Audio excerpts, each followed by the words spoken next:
Very good morning class, how are you all? I hope all of you are absolutely fine. Students, हमने अपने 2 chapters fully complete कर लिए थे। Now अब हम कंटिन्यू करेंगे अपना चैप्टर 3। आपका चैप्टर 3 क्या है? Safety and first aid. आज हम सेफ्टी एंड फर्स्ट एड के बारे में रीड करेंगे एंड अंडरस्टैंड करेंगे। So students, take out your science book and open page number 29। Which page number? Page number 29। Open page number 29।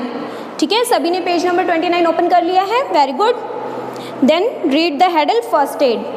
Firstly हम first aid की definition पढ़ेंगे। First aid is the first medical help given to an injured person before a doctor arrive.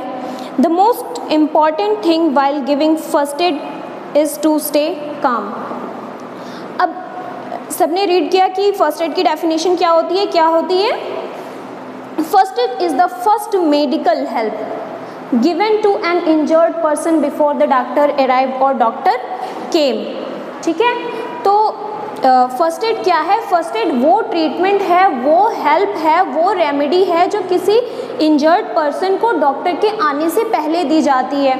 मान लीजिए किसी को किसी तरह की इंजरी हो गई, चोट लग गई, वुंड है, कुछ है, तो डॉक्टर के आने से पहले कभी कभी कंडीशंस ऐसी हो जाती हैं कि जब तक कि डॉक्टर आते हैं तब तक बहुत देर हो जाती है, या फिर काफ़ी कुछ डिस्ट्रक्ट हो जाता है, या काफ़ी कुछ हार्म हो चुका होता है। तो डॉक्टर के आने से पहले उस हार्म को रोकने के लिए, उस डिस्ट्रक्शन को रोकने के लिए हम लोग कुछ रेमेडीज़ जो हैं वो प्रोवाइड कर सकते हैं। इन्हीं रेमेडीज़ को, इसी ट्रीटमेंट को, इसी हेल्प को हम लोग क्या बोलते हैं?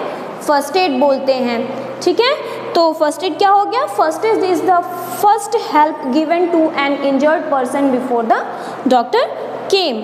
ठीक है, फर्स्ट एड वो फर्स्ट मेडिकल हेल्प होती है जो किसी इंजर्ड पर्सन को दी जाती है डॉक्टर के आने से पहले। ठीक है, तो आप सभी को फर्स्ट एड की डेफिनेशन समझ में आ गई? Very good. Safety first. ठीक है, रीड करिए ये hadal. Safety on the road is more important than ever before because of the rapid increase in the number of the vehicle. Road पे safety बहुत ज़रूरी है क्योंकि डे बाय डे क्या हो रहा है? रोड पे व्हीकल्स का नंबर इंक्रीज़ कर रहा है और लोग जो हैं ट्रैफिक के रूल्स को इग्नोर कर रहे हैं, या फिर वो इस चीज़ को केयरफुली फॉलो नहीं कर रहे हैं। तो क्या है कि हमें रोड के रूल्स को फॉलो करना चाहिए, और रोड के रूल्स में कुछ साइन दिए गए हैं, उन साइंस को समझना चाहिए।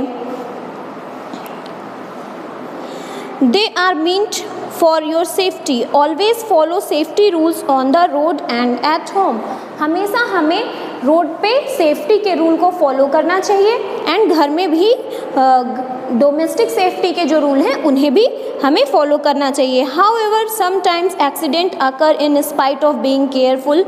Here are ways to deal with some emergencies. ठीक है, इतनी प्रिकॉशन लेने के बाद भी, इतनी अलर्टनेस के बाद भी कभी कभी क्या हो जाती है? अनफॉर्चुनेट कंडीशंस आ जाती हैं। सो स्टूडेंट्स, ये बताया गया है कि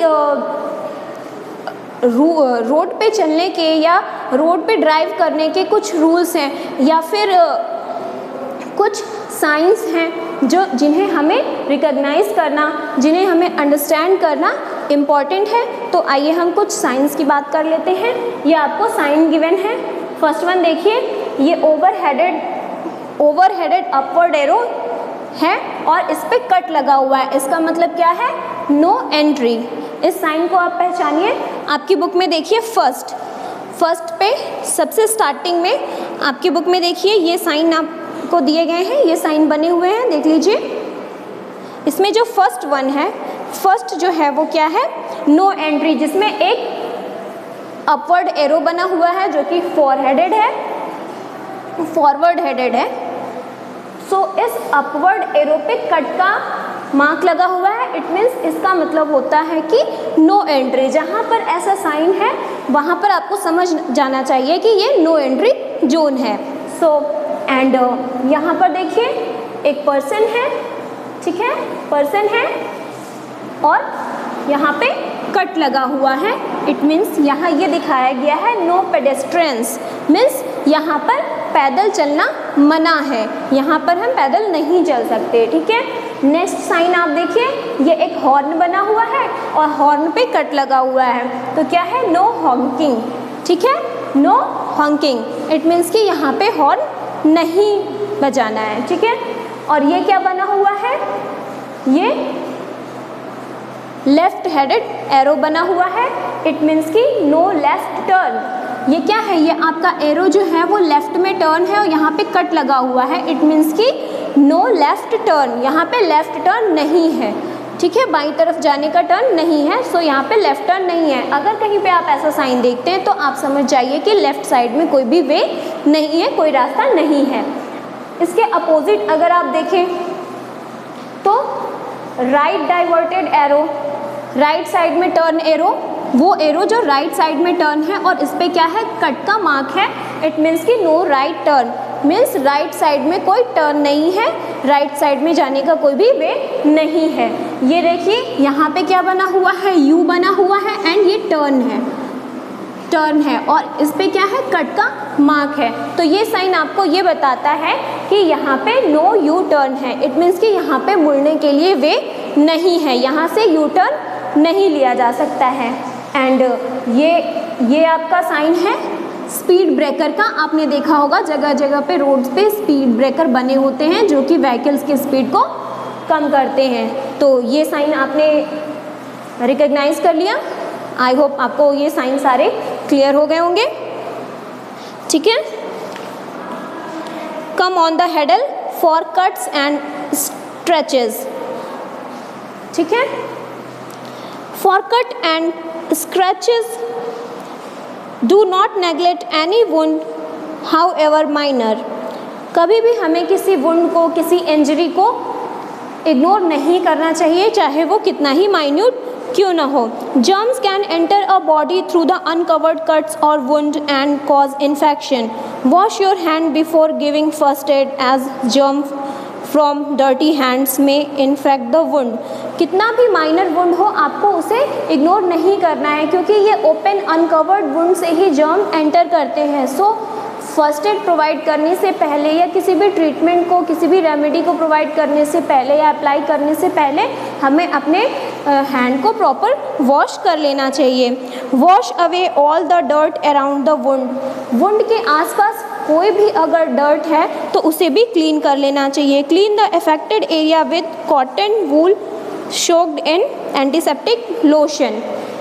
ठीक है, वुंड को कॉटन से क्लीन करना चाहिए, अफेक्टेड एरिया को प्रॉपर कॉटन से क्लीन करना चाहिए, जो किस में डिप किया हुआ हो, एंटीसेप्टिक लोशन में डिप किया हुआ होना चाहिए। ठीक है, place a thick pad of cotton wool और sterile gauze on the wound and press it with your thumb and finger. This will stop bleeding in most cases.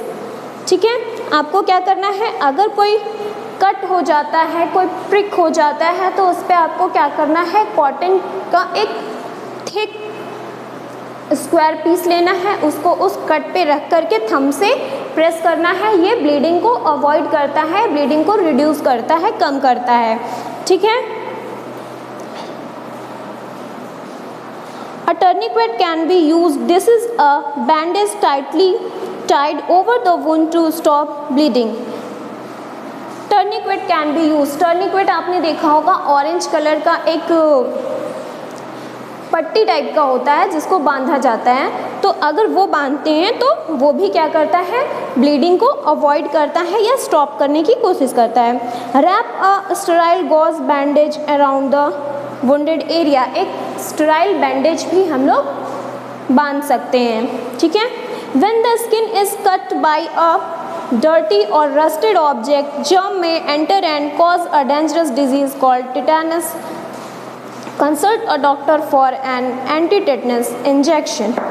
आपको पता है जब कोई भी कटिंग या प्रिकिंग जब किसी डर्टी ऑब्जेक्ट से होती है, किसी डर्टी ऑब्जेक्ट से या ऐसे ऑब्जेक्ट से जिसमें जंग लगा हो, रस्ट लगा हो, तो क्या होता है, वो जर्म की एंट्री को बहुत आसान कर देता है। तो इसके ट्रीटमेंट के लिए हमें तुरंत ही डॉक्टर से कंसल्ट करना चाहिए और एंटी टिटनेस ATS का इंजेक्शन प्रेफर करना चाहिए, इंजेक्शन लगवाना चाहिए।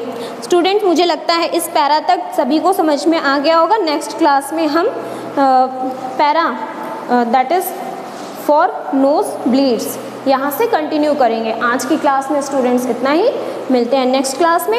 अगर आपको किसी तरह का कोई डाउट हो, कोई क्वेरी हो तो ज़रूर पूछिए, आपकी क्वेरीज़ को सेटिस्फाई किया जाएगा। मिलते हैं नेक्स्ट क्लास में। ओके।